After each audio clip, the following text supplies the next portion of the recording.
Oh, you have me thinking I'm going to say Dr. Kyle Beshears. I'm Kyle Beshears, and you're listening to Gospel Tangents. It's the best source for Mormon history, science, and theology. I'm Rick Bennett. I'm excited to continue our conversation with Dr. Kyle Beshears. He's a Baptist pastor in Mobile, Alabama. So this time we're going to dive deeper into James Strang, kind of give a little introduction to James, and I will also add that we're going to dive deep into not just one, but two of James Strang's wives, or concubines in one case. So you won't want to miss this conversation. Check it out. We're here because I met you in September at John Whitmer. Yes. And you gave a Strang presentation, and I want to focus on that. And I'm going to have Vicki speak, but what I would like to do, for those who may be new listeners and don't know who James Strang is, just give us a real thumbnail sketch, because you focused on one of his wives. Yes. And so give us just a short summary of James Strang, and then you can introduce your paper from John Whitmer. Yeah, sounds great. I'm glad you brought up Vicki Speak. She's the GOAT. She is the numero uno right now for Strang studies. And very well-deserved and well-earned. She wrote this book, so if listeners, I'm sure you'll talk about it, but Yes. God Has Made Us a Kingdom, which is a quote from the Book of the Law of the Lord, and I'm sure you'll talk about that with her in that video. So James Strang is born in Cuyahoga County, New York, 1813. He's a lawyer, a postmaster, a temperance lecturer. He comes from Baptist stock. So did Sidney Rigdon. So did Sidney Rigdon, yep. And he converts to the LDS movement in 1844, February of 1844. The year Prophet Joseph died. The year that Joseph Smith, yes, yeah. So he comes at the very tail end of Joseph Smith's life. And a conversation apparently occurred between he and Joseph Smith about the prospect of the Latter-day Saints opening up a stake in the Wisconsin territory where James Strang was living with some of his family and in-laws. In the summer of 1844, when Joseph Smith and Hiram were assassinated, James Strang claims that he was appointed by an angel to take charge of the church. Also claimed to receive a letter from Joseph Smith appointing him to that office, which is called the letter of appointment. And then a year later, claims to have uncovered plates, found them by temporary custody of the Urim and Thummim, gets witnesses, pulls them up, translates them, and the translation of the plates is a prophecy that one prophet would die, and in this land, the next prophet, i.e. James Strang, would take over. James Strang wins. Isn't that kind of convenient? Well, I mean, it could be coincidental or convenient or providential. It just depends on where you're coming from. So James Strang calls for the saints to gather in Voree, Wisconsin, which is near Burlington today. But then also begins what he calls the Lamanite mission to indigenous people on an island in Lake Michigan called Beaver Island. And so the shift of focus, he has Voree and Beaver Island, but really Beaver Island becomes the center of his attention. He moves there, and he establishes the kingdom of God on earth, and he coronates himself the king of the kingdom of God until Jesus returns, right? And institutes polygamy, having once been very anti-polygamy. Very anti-polygamy, yes, yeah. And I'm sure we'll talk about all that.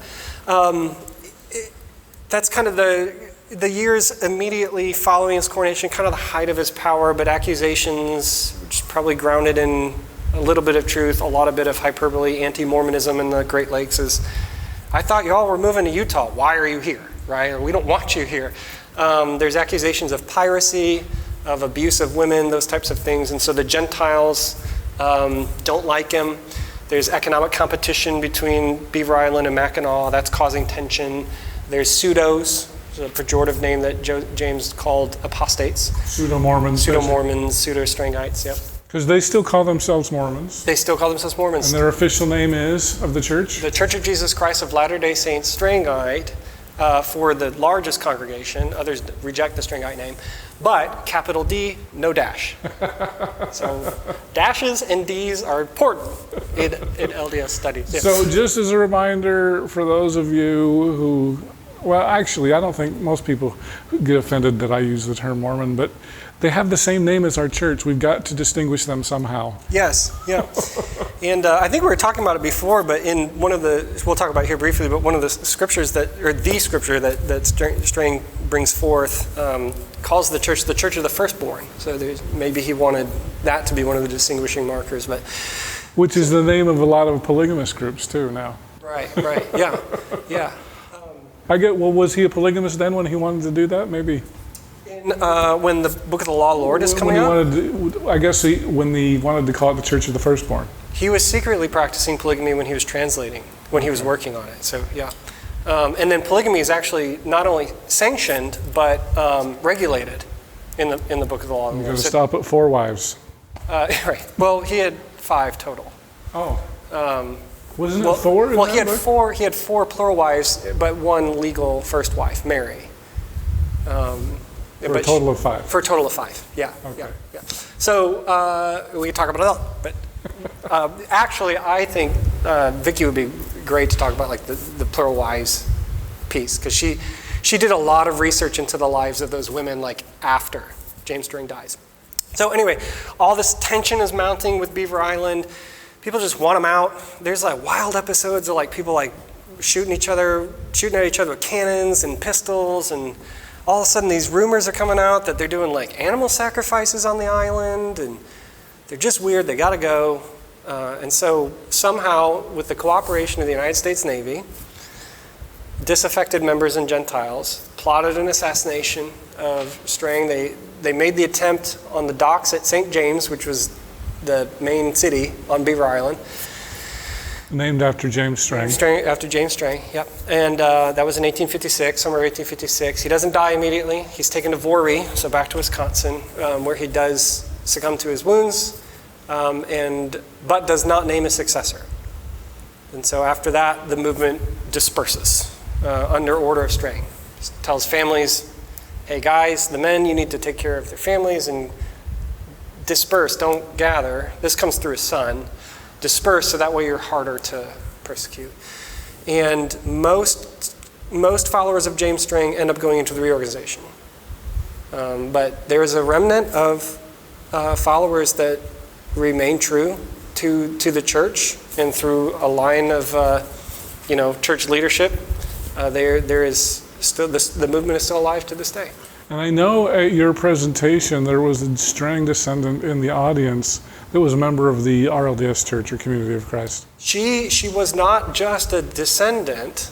She was the descendant of the woman that I was doing the paper on, Elvira Field. Okay. So that was extra special. She was super sweet. She went on the tour that Casey Griffiths gave us. Oh, I didn't know. He took us around. Yeah, it was really cool. He took us around the temple lot and showed us where where maybe there would have been cornerstones. Oh, he mentioned that in my previous interview. Yeah, she was so that her descendant was there. Yeah. Oh, wow. Yeah, she was sweet. That was cool. Like, yeah. Anyway, but yeah. So the paper. So we're talking about her, right? So the paper was on the writings of Charles J. Douglas, or Charlie Douglas, who it turns out was actually a woman by the name of Elvira Eliza Field. So we've got cross-dressing polygamy now. Correct. Because James had been monogamist and anti-plural marriage, the spiritual wife doctrine, the Nauvoo foolishness, right? All of that stuff. We're not going to do that. The Bergamites are going to do that, but we're not going to do that. He has this really famous line in one of his newspapers. He considered his opinion on the matter unchangeable, and by 1844, like that turns out not to be the case. Famous last words. Famous last words, right. He has George Adams make the proposal secretly. And at some point in July of 1849, Elvira accepts, but James is going to go on a 6-month missionary tour on the East. And now they're newlyweds and they don't want to be apart, so what are they going to do? They hatch this plan. Maybe Elvira can dress up as Charlie, my 16-year-old nephew, and keep minutes and be my scribe. And that's what they go with. She cuts her hair. Was she 16?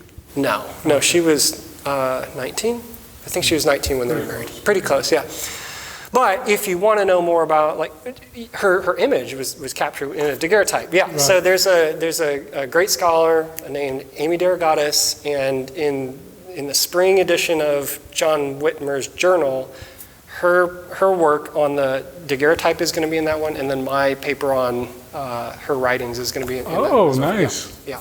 So that's that. So if you want to like double click on any of this, that'll be the way to do it. So this will be the new daguerreotype because Joseph Smith will be old news by then. By that point, no one's going to care about that daguerreotype. I'm just kidding. Yeah, I think people are going to care about that daguerreotype for a long time. Probably won't get quite as big a publicity as the Joseph Smith. No, But I mean, it's funny the way that Amy kind of framed it is like this daguerreotype is like. It resonates in Mormonism in a sense because it's materializing something that is immaterial. Like what did it take to make that relationship work for that season was this non-existent boy named Charlie Douglas, but they made it. They made him happen, and the daguerreotype is this evidence or this proof. And for those who don't know, was Elvira posing as a woman or as a man in that photo, in that daguerreotype? Right. He looks, I think he's posing as Charlie. Right. I think that's, it'd be hard, I don't know, I personally would think it would be kind of hard to argue that he's posing as she. But anyway, so the paper goes through a series of essays that Charlie wrote, Elvira wrote. And this is fascinating to me because it's not all that peculiar that a woman would conceal her sex to write. Right? There were male pseudonyms for women all over the place, in England and in the United States. So that's not quite unusual. It's also not quite unusual that a woman would have religious authority over men. It's rare, but it's not unheard of, right? You have like Anne Lee from the quote-unquote Shakers. What is rare is what Elvira does. She conceals her identity as a woman to write on as a religious authority. And she puts this out in Strang's primary newspaper with Strang's stamp of approval and builds essentially like a millennial kingdom eschatology. She's prepping the people to receive King James in his eschatological kingdom. That is insane when you think about it in like the mid-19th century. Like, who's doing this? Like, Charlie is. That's who. And so that's what we looked at. Okay. Give us more details. What were the interesting things that Charlie, a.k.a. Elvira, wrote? Yeah, I think one of the things that struck me was how close Charlie stuck to really like common Protestant eschatological interpretations of Daniel.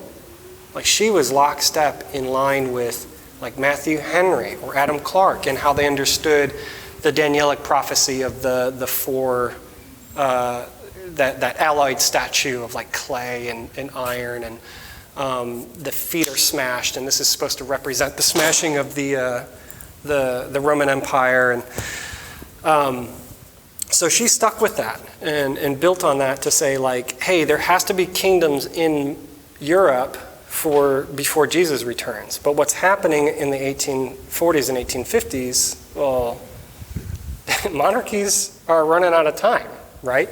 And so Elvira's like, Jesus has to come back or else Daniel's prophecy is not going to come true. So this is her way of like prime or continuing to prime the eschatological anticipation in James Strang's church. Latter-day Saints started in apocalyptic anticipation, and she's pushing it. And this is after the Great Disappointment too. When you think about George Miller. George Miller, 1844, is that right? Mm-hmm. He predicted the end of the world in October, and she's writing after that. She's still like, no, he's coming. But probably the most fascinating thing was there are parts in, she writes an article called Secret Societies, and she argues favorably for them. And she says the nice thing about secret societies is that you can say things in them that are not accepted in wider culture. Like you can undermine powers. You can undermine power structures, and that's why they're really great.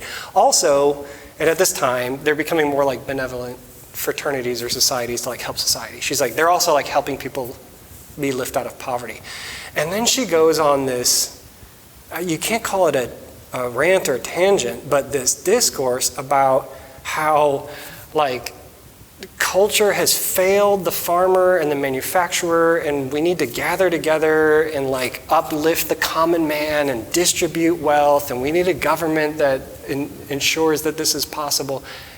You're like reading Marx before Marx is translated into English. It's crazy. And so you have this like proto-Marxism, but her solution is not where Marx goes, right? It's not government devoid of religion. Her solution is no, a kingdom that's led by Christian religious principles. So they want the same thing, but they're coming at it from different angles. And then she's like, well, what kind of kingdom is this? And kind of like winks to her readers like, no, there's a time for everything. Like, come on, you know there's a time, because James is going to coronate himself that summer. So that's on the horizon. She knows what's coming. And she's just getting the church ready. So I don't know, that's fascinating to me.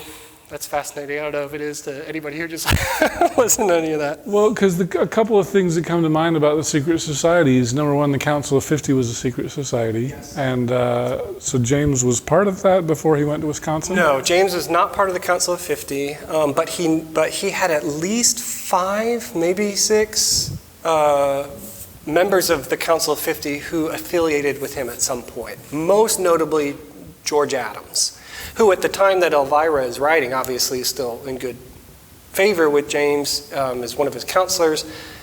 He's the one that like makes the proposal, right? So Council of 50 thought is definitely present in James Strang's movement, and the trajectory that the Council of 50 set. Strang is trying to follow that, I think, under influence of people that were part of it. Which is why, because Joseph Smith was ordained a king, and then, you know, Casey Griffiths had James Strang's scepter. Scepter, yeah. And Elvira Field, formerly Charlie Douglas, but when she comes out as being his poor wife, Elvira Field actually helps craft his crown. Okay. And so she's helping him craft the crown. He has the scepter. George Adams has this whole show because he's a stage actor. And it's actually really fascinating to read people's reactions to that, like historically. Like you go back and you'll read people's journals or correspondence and they're reminiscing on it, and some of them are like, I was brought to tears, like the kingdom of God is being established. We have a king for the first time. And when they say king, when James says king, he's not talking about like a European monarch. He's talking about like an Old Testament type king, right? We have a king. A king and a priest, essentially. Correct. We have this king, and this is just another sign that Jesus is coming. And other people are like, the scepter was a stick. The crown was made of paper. It was super weird. Or like, so even in his followers, you had this like diverse reaction of like this overwhelming joy and big time out. Like, what is happening? And some people start to walk away because they're like, you're just trying to consolidate power and being an authoritarian. Yeah. So it's and being a king in a democracy is not a good not move. Something you do. You know, we just threw off the king not that long ago. Two things you don't do, right? You don't destroy printing presses, and you don't establish a monarchy and Beaver Island. And really, those are the two. Like those are like the match to the fire, right? Because he's got all this power, and he's telling people to pirate ships, and he's abusing women. It was the monarchy, the power that the people in the opposition to James didn't like. Pirate ships like on Lake Michigan? Is that what you're talking about? Yeah, so it sounds crazy, but like in the 19th century, piracy was a really big problem on Lake Michigan. Well, you hear about that with the Pirates of the Caribbean, right? No, there's the Pirates of the Great Lakes is going to be Johnny Depp's next one, I'm sure. And so quite the adventure. But yeah, that's why the U.S. Navy was present, was to help tamp piracy, because at that point, War of 1812 is in everybody's rearview mirror. Canada and the U.S. are cool. Why do you need like a fleet in Lake Michigan to stop a Canadian invasion? No, to regulate piracy, and smuggling. like whiskey and those types of things. Well, because that was one of the things that got James Strang killed, I hear, was he was trying to enforce the word of wisdom, and they're like, well, we're not Mormons, we want to have our booze. Is that true or not true? Yeah, and so technically at that point in time, there shouldn't have been any Gentiles on the island. At one point, he gave everybody an ultimatum. You either get baptized or you get out. And James Strang... Kind of a Spanish Inquisition kind of a thing? It was enforced. It was enforced. Not well. Ultimately, like some Gentiles remained on the island, but not many. But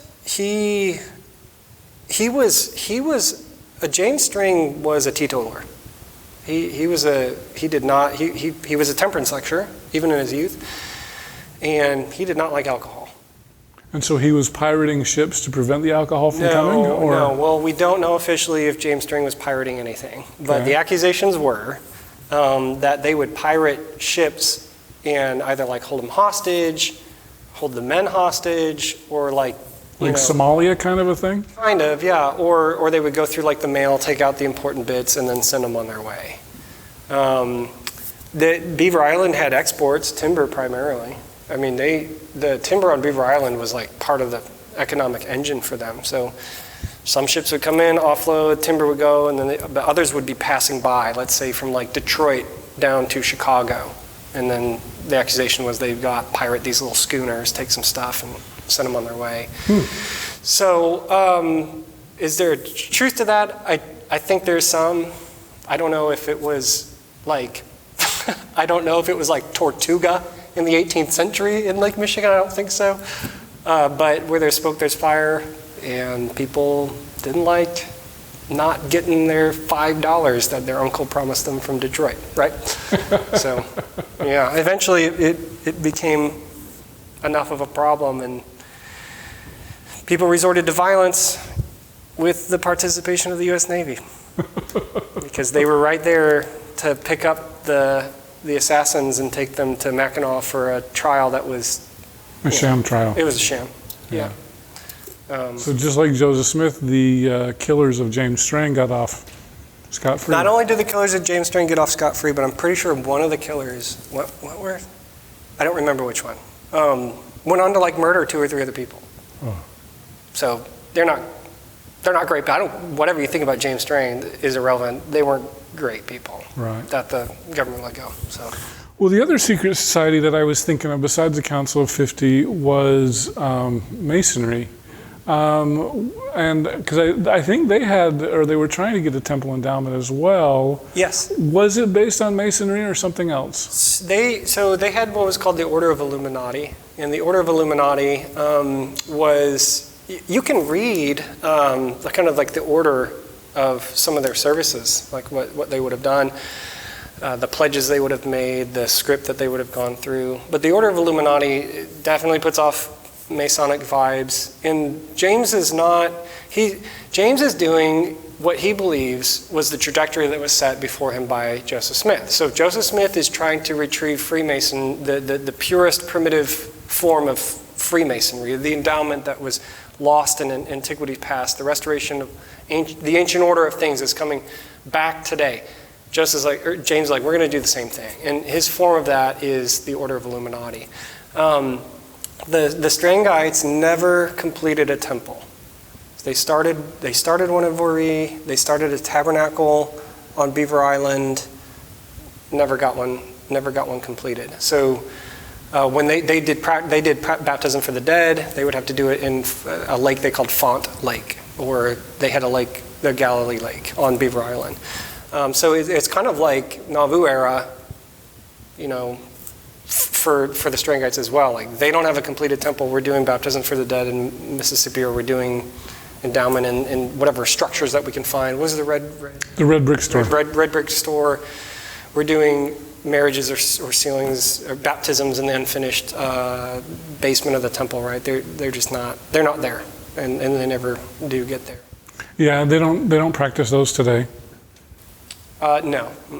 No, I mean, for one thing, they lost all their apostles, and can't replace an apostle without a prophet. Yeah, so according to their ecclesiology, they cannot just vote to have an apostle or something like that. God has to appoint a leader. So because they believe he's not appointed one yet, they're waiting for God to move on, to bring them the third prophet. Okay. So the reason why I asked you about those secret societies was Charlie Douglas / Elvira. Yeah.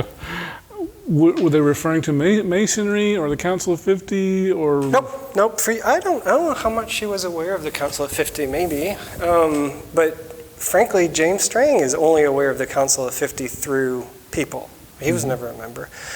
No, she's on tour in the East with James Strang and goes to cities like Baltimore and Philadelphia, New York, where in the late 1840s, early 1850s, like secret societies are kind of making a comeback. This isn't the anti-Masonry movement earlier in history, and they're making a comeback as like benevolent societies. Like we're gonna give to society. This is more of like a networking thing, and so you do have Freemasonry, but you also have Odd Fellowship. So she mentions the Odd Fellows, and then there's another organization that I think has since gone defunct, but it was like a temperance-based benevolent society as well. And she said those are the ones that are really cool because they're underground, you can speak freely, you can kind of like push against power in culture, but also they're doing really good things because they're pulling resources there to get people jobs, to uplift people out of poverty, and to take care of like widows and orphans. So that's really attractive to her. She wants that, and she thinks that's going to come through her husband's efforts. Cool. So that's just the one wife of James Strang. You haven't checked out her other wives or his other wives? I have written about a potential concubine of Strang. Oh. Her name's Eunice Kinney. Okay. And I'm hoping that'll see the light of day published. Her story is pretty fascinating. But James Strang not only had 4 plural wives and 1 legal wife, he also kept concubines. The amount we don't know. The evidence is extremely scant, but his sons inform us, and other people like that were close to James Strang on Beaver Island, inform us that he kept concubines. Typically the rule was if they were a widow, the prophet would raise up seed through her and thereby honoring the dead husband. The woman that I wrote on, she lost her first husband who died, married, and that guy became a pseudo and left her. Oh. And I believe she became a concubine for Strang at that point. So yeah, they have, I don't know, I just keep coming back to like the story of women in Strang's movement. Like somebody needs to tell their stories. And the thing is with Eunice Kinney, you've never heard of her, but you have. If you any biography or any work that talks about Elijah Abel. I was gonna say that. Because she was, go tell us that story. Because Russell Stevenson told a little bit about it. It's been a long time. Yeah. So Elijah Abel famously is an early black priesthood holder, and he's doing missionary work with, was it John Taylor? For a fact, James Blakesley in that area, Canada, the St. Lawrence River Valley, and Upper New York, which is where Eunice lived. And in 1834. If I'm remembering that date correctly, she hears Elijah preach and converts. Her and her husband convert. And the thing that's really interesting about what's the connection? Like, who cares? Eunice writes 2 letters to a man named Wingfield Watson and gives extremely detailed account of Elijah's work in that area. And so she's a very valuable resource for what was Elijah Abel doing at this point and at this time.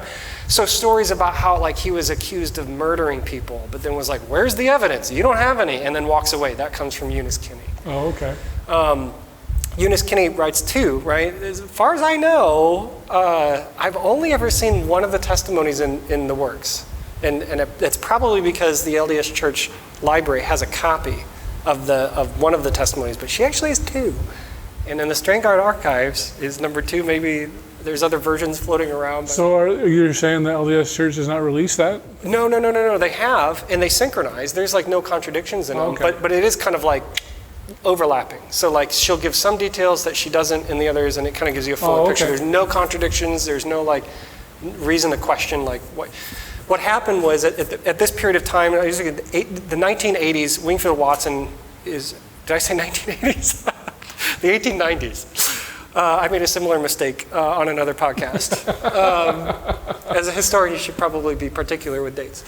In the 1890s, Wingfield Watson is desperately trying to collect testimony of people to try to keep the Strang movement alive. Eunice is one of these people that he has correspondence with, and he's like, tell me about your conversion, tell me about how you became LDS, tell me about your Beaver Island years, tell me what happens after that.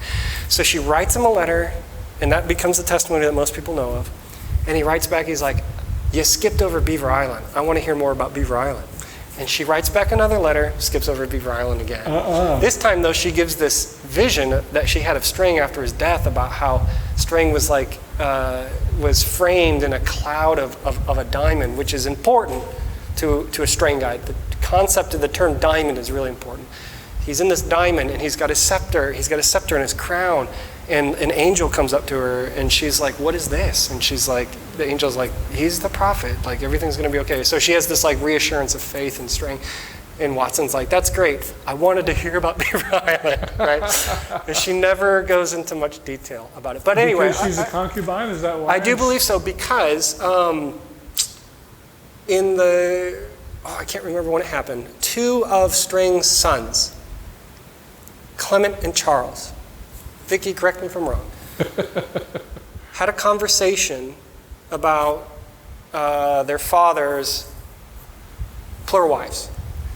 And in one of those conversations, in one of the boys' journals, he wrote, like, he recorded the entire conversation that they had.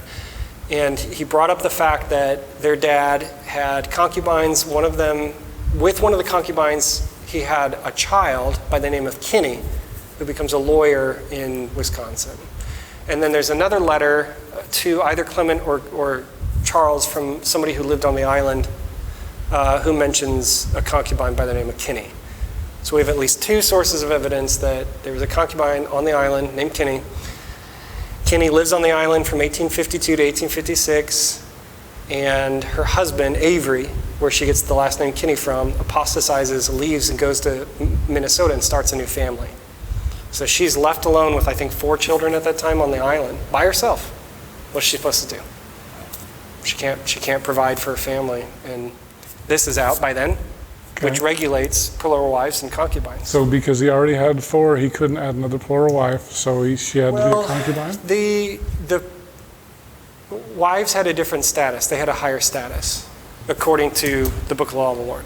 So wives have a particular status, and concubines were kept for the benefit of the concubine, not for the benefit of James. Whatever you want to say about that, sure. But the whole point of... Was he just supporting her financially then? He was supporting her... He would have been supporting her financially if, for no other reason, each Strangite contributed to like a coffer, right? They had what was called the Associating Order of Enoch earlier, which was like a poverty relief thing that was going on in Vori, and it kind of failed. But there was a general sense that like you're giving to the church coffer to support people in Eunice's position. So she would have been taken care of. It's just that if that was the only evidence that we have, I don't think she would have been a concubine. But 2 separate sources saying there was a boy named Kinney that James Strang had with one of his concubines, and there just so happens to be a woman who lost her husband by death and then lost her husband by apostasy. The other thing that the other reason I think she's a do we need to get Hugo Perego to do a DNA test? Yeah, we'll do. Ancestry.com, real quick. Don't they have a DNA testing? The other kind of piece of evidence I think supports this is that Eunice Kinney is a staunch polygamist for the rest of her life. Oh. To her dying days, she is adamant that polygamy is a holy, righteous principle. Her words. I'm guessing she didn't join the RLDS church. She did, and she was brought under church discipline because she wouldn't let go of polygamy. Oh, really? So I'm thinking to myself, like, why are you like a dog on a fire engine tire on this issue? And if she had been a concubine or a plural wife or some kind of relationship with Strang, and that was it, she has a little bit, she tips her cards a little bit in one letter about accepting polygamy. She says it occurred during Joseph's life when she was living in Michigan. Some traveling missionaries were coming, and they were telling her about the secret things that aren't ready for the world, but they are for the church. This would have been like 1840s, right? We're getting Novo era. And she hated the idea, bristled against it. She said she fought and wrangled against it, but then was basically told, like, look, you can accept this principle or you can die like a fool. And she, after prayer and her spiritual disciplines, decided, you know what, this is a holy and righteous principle. And she's ready to accept it. So she's kind of primed even before she gets to Beaver Island, years before she gets to Beaver Island, if her memory is correct in that timeline. Why wouldn't she join the Brighamites? Well, because the Brighamites didn't accept James Strang.